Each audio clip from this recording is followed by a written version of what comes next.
closing leads before the actual sales call.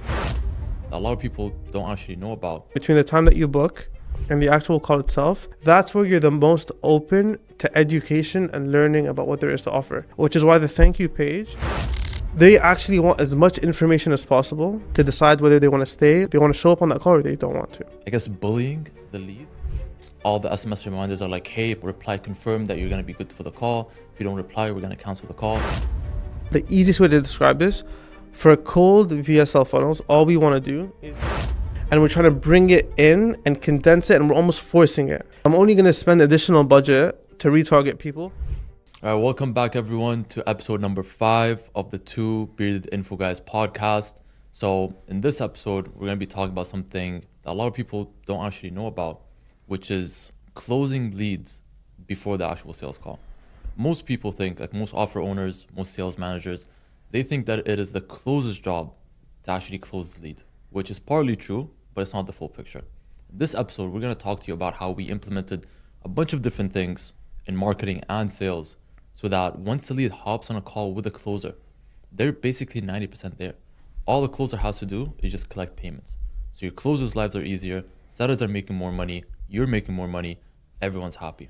I guess we can kick it off with the marketing side. And what I'm curious to know is, in your experience with marketing, right? You've worked with a lot of different offers, cold, warm, different funnels.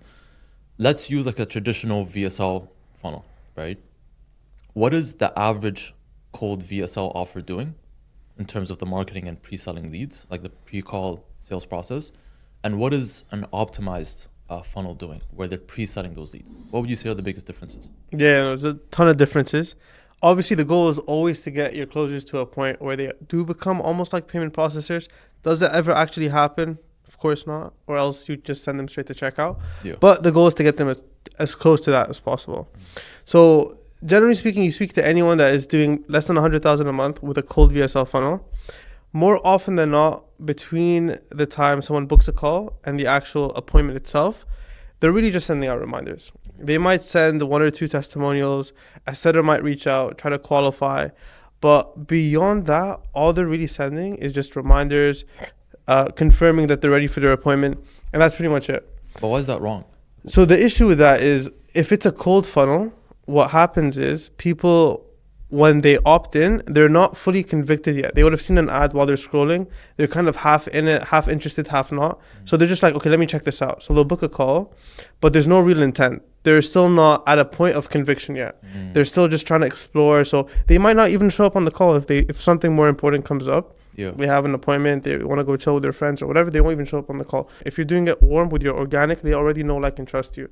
So it's more likely that they will show up. But if it's a cold funnel, you have to do most of the selling actually between the time that they book the call and the actual appointment. Okay. An analogy I like to share about this is, let's say you and your friends are going out to eat at a new place. You're in a different city and you're looking at different restaurants. When you open up Uber Eats or Google Maps or whatever, the way you kind of explore them is you look at reviews, you might look at some images, but you don't spend too much time. You'll check out Italian cuisine, you'll check out Chinese cuisine, you'll check out all these different cuisines, but you won't actually go deep into it. When do you actually go deep into the menu? When you're at the restaurant. When you're at the restaurant, that's when you're going to go deep into the menu. What do they have? Okay, they've got all these different, you're going to look at the prices in a bit more depth. It's the same thing. If people go through a cold funnel, what they're doing is they don't care too much to go deep into what you have to offer. They're very quickly scanning, is this for me, yes or no? It is for me, okay, I'm going to book a call. Now, them booking a call is basically the equivalent of you and your boys getting into the Uber or driving to that restaurant. You're at a point where now you've got higher intent. You've actually made a step forward. During that time, between the time that you book and the actual call itself, that's where you're the most open to education and learning about what there is to offer, which is why the thank you page shouldn't just be, hey, thanks for booking in a call. Make sure you show up. Looking forward to seeing you at your appointment, speaking to our team. It should have a lot of information to help educate them about what you have to offer, why you're different, what are the unique selling points about what you have to offer versus anyone else, along with all the emails that you send out. And the SMS should be more educational in content. Even when sellers reach out, they should be able to help qualify you a bit more, but also give you additional context and resources to help warm you up. So by the time you get on a call with a closer, you would have been sold enough to now be at a point where you can already tell if this is going to be for you or not. Okay. And that's the biggest mistake you see from cold offer funnel, from cold VSLs versus warm VSLs. So just to touch on that, so let's say, for example, I have a cold VSL and I just have reminders being sent out. At what stages should I add the educational stuff that you're talking about? And what should that educational stuff actually look like? Yeah. So at what points? Immediately on the thank you page, when someone books in a call, there definitely. You should also have additional like pages where it's like / testimonials / Q&A, just different pages that you can share. I would limit it to maximum 2. You don't want to send too many links. People won't go through any of it. 2 is enough. But that's where you share. You put it on the thank you page. You have them in additional resources where a setter can reach out and give them to them. Send them through email. Send them through SMS.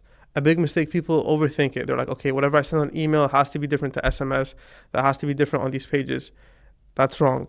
Have the same information on everything because people like to consume content differently. Emails are going to have a 30% open rate, which means 70% of the people aren't even going to see it. Yeah. So there's no point in you saying I'm going to have different information in the email versus different information on the pages I send over. It should be the same thing because people will consume emails, people will consume videos, people will consume a phone call. People want to consume things differently, and you have to cater to all of that. So I want to play devil's advocate for a second, right? Let's say, for example, I'm a lead and I just booked a call with X offer and I'm getting 15 different emails. I'm getting all these SMSs. I have the setter call me, text me resources. I have the closer. Wouldn't that, piss me off? I'm like, well, I don't want this call anymore. That's a great question. And I think that's a misconception people have when it comes to sharing information with leads that actually are and may be ones to take action. Because here's the thing.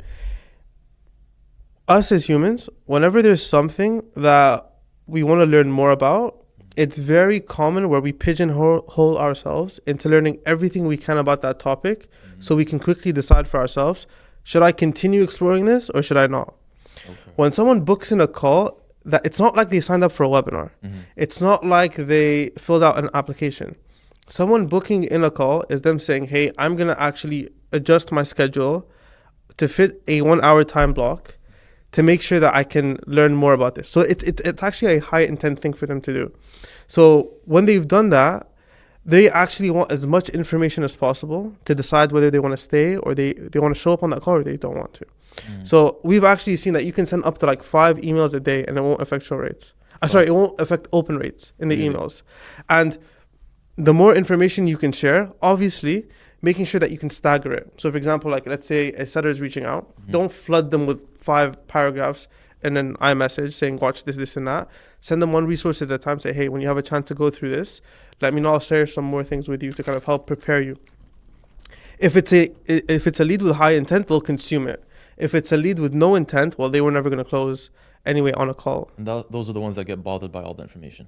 Exactly. So if they're getting bothered with information, they were really never in it to buy in the first place. So it's a win-win. Either the high intent leads actually convert because you gave them all the information, and if they're low intent, they're out of the funnel. And you saved yourself time. But I say this, and I'll preface by saying this: you don't launch a funnel with throwing all of this one shot. You stagger it based off of sales rep feedback. So it's very dependent on sales rep feedback, and I think we can touch more on that. So initially, what I like to do is minimum friction, just to get everything off the ground. So I'll have the thank you page, maybe a few emails we send out, not even 5 a day at this point, just a few emails, some reminders, based off of the feedback from the sales reps. Hey, they're too cold, they're too warm. Now you can start to add additional information. Basically, you keep on adding literature information until you start to see a diminishing returns. People are consuming it less. That's how you know you've hit your sweet spot. So you can continue to add on emails, continue to add on resources until you get to a point where it's like, okay, now they're not consuming any of it. And that's where you know where the sweet spot is. So now you dial it back. So you just keep adding stuff until you see that they're not consuming, and that's where you stop adding. Exactly. You keep on adding until you notice that now it's too much for them to consume. Yeah. So now it's like it's creating a negative effect. Okay. So let's say, again, I'm an offer owner. I'm running a cold VSL for my offer, and I want to implement everything you told me. What are some stuff that I can actually implement? Like, what should I have in the thank you page? What should the seller send them before the call? What should I actually include in the emails? Yeah. So it does depend a lot on what you're selling, but lowest hanging fruit is in the thank you video, rather than saying, hey, like rather than positioning it as a video to sell people like, hey, make sure you show on the call, it's telling them, hey, between now and your call, our job is to help you make an informed decision. So below this video, you're going to see a number of questions that we commonly get and their answers. You're going to see additional testimonials that we have, and you're going to see more about this business model, or you're going to learn more about this fitness diet, or you're going to learn more about whatever it is that they've opted in for. And the easiest way to come up with more information or more, because you might ask, okay, well, what information do I send? Yeah. What do I send over email? What does the seller send?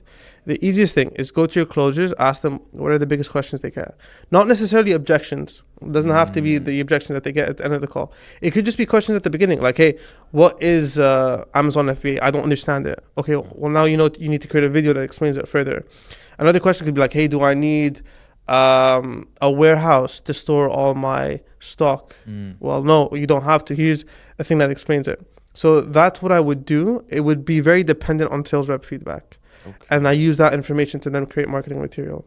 So what are you actually trying to accomplish through this pre-call material? Like, what is, as a media buyer, right, as someone that's a copywriter doing the marketing, what do you consider to be mission success when sending out this pre-call material? So mission successful for me is seeing our closers start to say, hey, all those questions that they used to ask, they tell me that they've already watched the videos and it's helped answer a lot of their questions. So by the time the closer speaks to them, they already have a good understanding of the business model or the vehicle that's going to help them achieve whatever goal it is, whether it's fitness, relationships, money, etc. So they have an understanding of it. And now it's just specific questions that they may have about the deliverables of the program itself. But success for me is, one, qualified leads that come through that or have money to invest.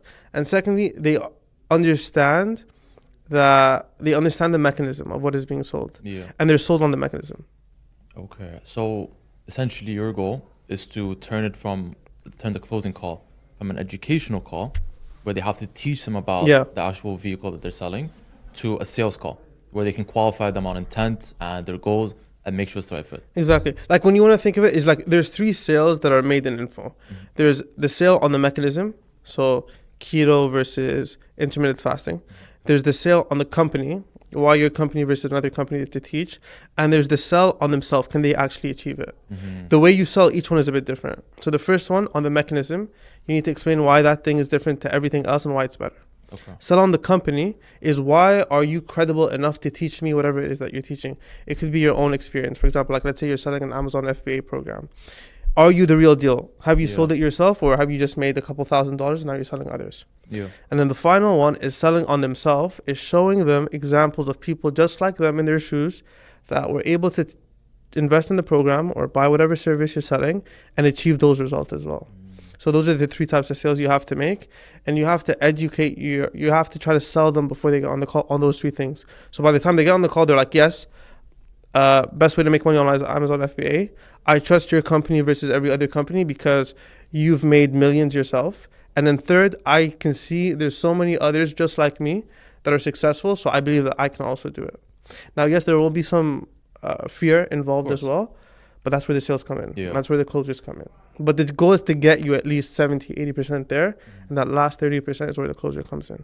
Interesting. Okay. So for you, again, like let's say as a media buyer, right?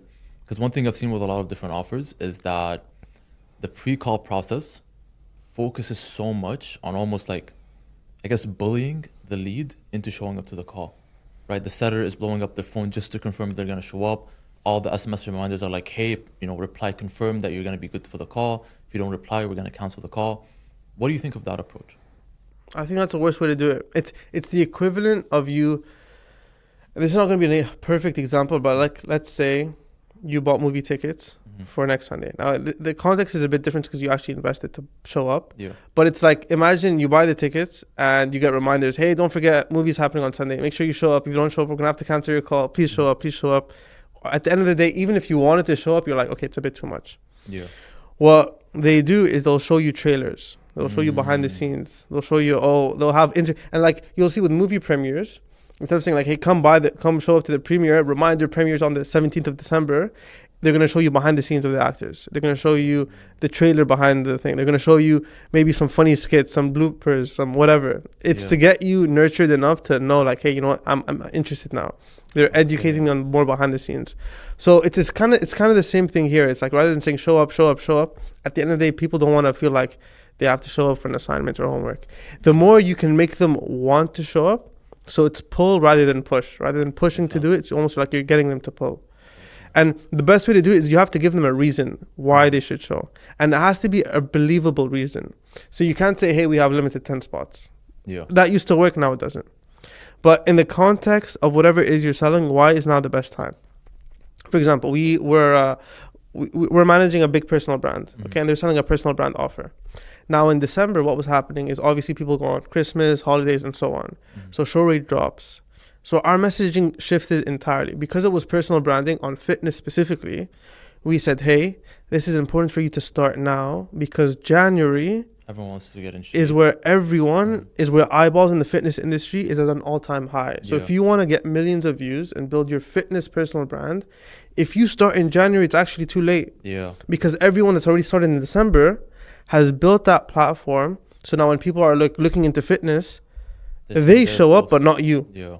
So that helped improve people to feel like, okay, I need to start now rather than later, then it's too late. And then in January, it's the same thing. It's hey, summer's coming up. Okay. Yeah. People want to get fit in the summer. So you have to start if you don't start now and build a brand, what's going to happen is everyone that starts is going to get all those people and not you. So that's a lot of the stuff on the marketing side. The goal is to get it to a point where the setters and closers have a much easier job. And this is more, by the way, in the context of cold funnels. If you have a warm audience and you're using your organic, it's a bit different because warm is a lot easier. Especially if you have a big brand, like a monkey can make money. Exactly. But basically, just in a nutshell, the easiest way to describe this, for cold VSL funnels, all we want to do is recreate the buying pattern of a warm funnel, which is them consuming content, going through your highlights, learning about, and we're trying to bring it in and condense it, and we're almost forcing it. Yeah. We're forcing a warm funnel into a cold funnel through paid media, through emails, through setter calls, through SMS. Okay. And that's what it looks like. Before we wrap up from the marketing side, is there anything else that you can do to essentially nurture and make them a lot warmer before the call? I know you do something with the actual retargeting ads when someone books a call. So one thing you can do, and this really depends on just how much you're spending on ads, but once you get to a point where you're getting, let's say, 20 to 50 booked calls per day, now you can start to build a retargeting audience off of your scheduled calls. So basically what you do is anyone that books in a call, you retarget them with video view campaigns. So basically you're optimizing for video views in your Meta Ads Manager. Assume I'm a retard when it comes to marketing. Like describe it as if I don't know anything about marketing. So in plain simple terms. Yeah, so basically you retarget everyone that's booked in a call. So anyone that's booked in a call, you tell Facebook, you tell Instagram, hey, go advertise to this person over the next 3 to 5 days and give them all these different pieces of content. We're not selling anymore. We're just educating. These could be FAQ type videos. These could be videos about wins or testimonials. But basically, you want to hammer their feed with as many of these videos as possible. And it's very cheap to do so. You can spend like $10 to $40 a day and hit a lead 20 times. So between the time they book a call and they actually show, they would have seen your face like at least 15 to 20 times. But if I'm already getting all these emails and the resources from the seller, like, why would you do the ad strategy as well? So again, you don't do it until you get feedback from the closers. But let's say I have the feedback. Okay, so why are we adding that? If feedback is good, you don't need to. Why spend money if you don't have to? Okay. So you'd only spend that money if the closers, even after the thank you video, the emails, the SMS, the setter calls, they're still cold. And the thing is, it can't be one closure that says that. Yeah. Because if it's one closure, obviously, then you don't know if it's a him issue or if it's a marketing issue. Yeah. If it's across the board, then you introduce that. Okay. I, generally speaking, like money, so I don't want to spend it if I don't have to. Yeah. So I'm only going to spend additional budget to retarget people if it makes sense for me to do so, because either the show rate's not good or because people aren't just warm enough on the calls. Okay. Anything else from the marketing side that you would add to nurture the leads a bit more? Those are the main things, but obviously as soon as we start talking about sales, I think more things will show up. on the marketing side, but we can talk more about that stuff. So I guess on the setter side, and what can they do to kind of help with the process? Because I know obviously when you manage our reps, there's a lot that they do in between the booked call and the actual call itself. Yeah. So when I first started managing teams, a lot of the offers that I used to work on, that's kind of where I learned the early mistakes that I used to do. They would just focus so much on basically, like you said, pushing the lead to show up to the call, right? The setter, like their, I guess, mentality or their approach is, let me just call this guy, qualify them to death, and then just like force him to show up to the call. Is there any reason why you won't show up? Okay, perfect. If you don't show up, we're going to cancel. You're not allowed to reschedule ever again. That's not the approach you want to take. So I was managing this one offer, and that's the approach that we tried because that's all I knew at the time. This was very early on. And the numbers, to be honest with you, were not looking that good, right? Sure, it was very, very low. The leads that did show up were not super high intent. And that's when I realized that this approach, which is what most offers use, is not efficient. What you want to be doing instead, right, is, like you said, pull, not push. And I think this applies with the sales side of the business just as much, if not more, than the marketing. The reason why is because with marketing, you're sending them content, right? You're not actually interacting with a human. And when you interact with a human, like a setter, for example, the impression that they can have on you lasts a lot longer and it's a lot more powerful because it's a person that you're talking to at the end of the day. So it's a much higher leverage lever that you can pull, and you want to utilize it properly. So how do you actually do that? There's a couple things that go into it, right? First things first, and this is like very common advice, but most people really don't know how important this is: speed to lead, right? Yeah. Someone books a call, you blow their phone up within 30 seconds, max. After 30 seconds, you've lost it. The pickup rate is almost non-existent, right? So that's the first step in actually nurturing them before the process. Because if you can't even get a hold of them, how are you going to pre-sell them? So that's by far the most important thing. So let's say you have speed to lead and your setter is hitting up the leads. Now, how do they actually approach the conversation? Most setters, like we said, they're just qualifying the lead to death, right? They're treating it like an interview. And this is probably the worst approach you can take, because you've probably seen this as well. Most offers, they have this mindset that's like, why should the lead work with us? Yeah. You know what I mean? And it's like a cold offer that no one's heard of. Yeah, it's the funniest thing. It's like, it's a completely cold offer. And the first thing is like, we get hundreds of people that come to us. Why should we work with you? It's like, I don't even know you. Exactly. What do you even talk? I remember there was one offer that I was funnel hacking, and the form was so intensive. It was just asking me so many questions like, why should we accept you? Why should we work with you? What makes you different? I don't want to book a call with you guys. Yeah. Who the hell are you, bro? That would work with warm. Exactly. With warm, because it's like, yes, like if it's Hormozy or someone's like, 100%. okay, here's why I should be a good fit. 100%. If it's cold, bro, no one knows you. Exactly. So that's not the approach that you want to take if you are running a cold offer. What your setters should be doing is your intention and okay, so just for context, right? With all the setters that I manage, I make all of them write down on a piece of paper in front of them. My job is to help. That's it. Every coaching call, every sync, we talk about the same thing. Don't think about the money. Don't think about the commissions. Your job is to help this person. Because again, it's a cold offer. They're skeptical. They just got a phone call from someone that they've never spoken 100%. about, they've never spoken to. So your job is to approach the conversation from a place of care. Your only focus as a setter on a cold offer is genuinely trying to understand what pain this person has and what their goals are and how we can help. So that's the first approach and the right mentality to have as a setter. The second thing that you want to focus on, and this is probably one of the biggest things that we've implemented when it comes to increasing close rate, which is having the setter pre-handle objections. And I was surprised to learn that most offers don't do this. I'll give you an example. Let's say I'm a setter, right? And I'm having a conversation with a lead. And the lead says, oh, you know, I've been scammed before. I just don't know how I feel about this. Yeah, no worries. X closer is going to go over that with you on the call. And they just book them in. Horrible mistake. Yeah. It's like, as a setter, you are the wingman of a closer. Yeah. Right? Imagine your closer wants to get married and you just lob him like a 400-pound woman that, you know what I mean? It's like, not the... It's like, hey, good luck, buddy. Literally. He's got a scan, but you'll figure it out. Exactly. As a setter, to do your job properly, you basically want to be like a mini closer. You're not asking for payment, but you're doing everything the closer does, Mm-hmm. except for asking payment. I promise you, when we did that, I think our close rate went up by 250%. It went from 20% to 50%. Just by implementing that, we changed nothing else. They didn't change the closers or the framework or the material. We just had the setters pre-handle objections. Because that does two things, or one of two things.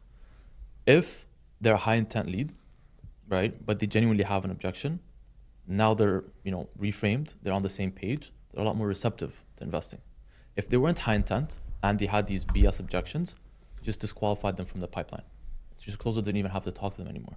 So it's incredibly effective. So just to recap, from the setter side, the first thing is you want to approach things with care. You genuinely want to help the person, right? So tonality is huge. The way you ask questions, what questions you're asking. And the second thing, pre-handle all objections. Those are the two most important things. Yeah. How do you go about having your setters frame the call with the closer? Because I know some people frame it in a way is like, oh, our senior advisor is going to tell you more about what you can get and so on. How do you normally do it with our setters?